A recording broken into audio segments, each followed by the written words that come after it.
Le projet EEPER-MD n'est plus à ses débuts en Afrique centrale. Et pour vous montrer sa progression au Cameroun, nous sommes allés à la rencontre d'un étudiant qui a fait ses travaux de recherche en master dans le cadre de ce projet. Rappelons que ce projet vise à utiliser les algorithmes d'intelligence artificielle pour développer des matériaux locaux. Suivons-le attentivement.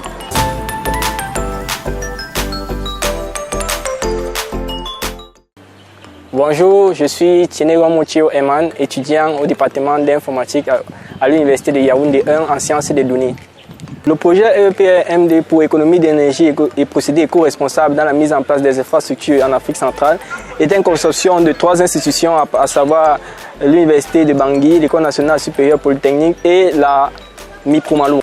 L'un des principaux objectifs est l'utilisation de l'intelligence artificielle pour la prédiction des corrélations propriétés-performances des matériaux en Afrique centrale. J'ai intégré le projet EEPER-MD à partir d'un appel d'offres lancé par Pregnap, dont l'objectif était de sélectionner 4 étudiants de master, à savoir 2 informaticiens et 2 étudiants des sciences des matériaux. J'ai candidaté et après examination des dossiers et audition, j'ai été retenu. Tout d'abord, je vais vous conduire à la MIPROMALO, où j'ai collecté un certain nombre de données dans le cadre du projet, et par la suite je vais vous amener à l'École nationale supérieure polytechnique où j'ai analysé ces données.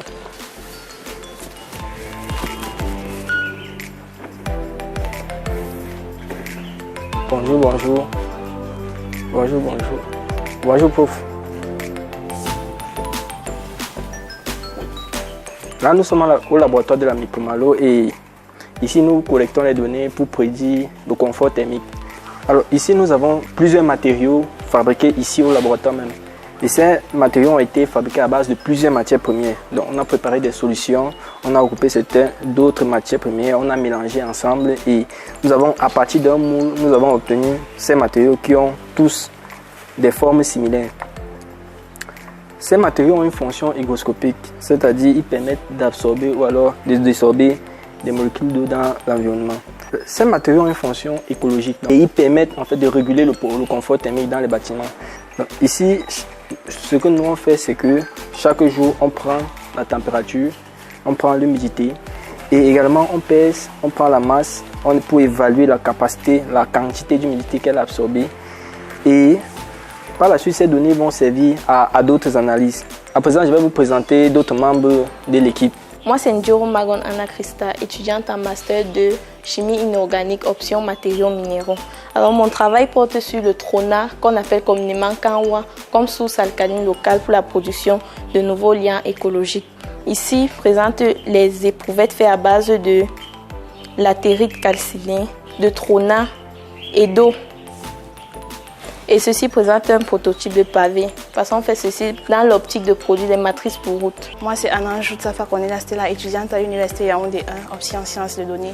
Et là, je travaille sur la prédiction de la résistance à la compression de béton de haute performance dans le cadre de mon travail de master. Ici, ce sont les éprouvettes de béton que j'ai réalisées à partir du sable que j'ai collecté, le sable, les agrégats, l'eau, le superplastifiant ainsi que le ciment. J'ai moulé et j'ai emballé dans des moules pendant 24 heures. Là, j'ai démoulé et je suis prête à conserver pour la cure. À présent, je vais vous conduire à Polytechnique, l'endroit où nous analysons les données collectées dans ce laboratoire.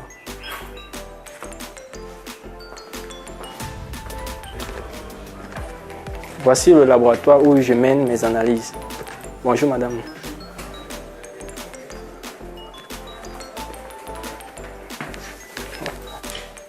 Après la collecte des données à la MIPROMALO, nous effectuons plusieurs analyses en utilisant les outils de l'intelligence artificielle. Ici, nous comparons la prédiction de la capacité d'absorption des matériaux en utilisant plusieurs méthodes d'intelligence artificielle. Chaque algorithme nous prédit une valeur. Nous comparons la valeur prédite avec la valeur réelle pour calculer une certaine erreur. Et nous retenons le modèle qui a une erreur minimale. Tout ceci résume notre quotidien dans le cadre du projet EEPER-MD. Je vous remercie.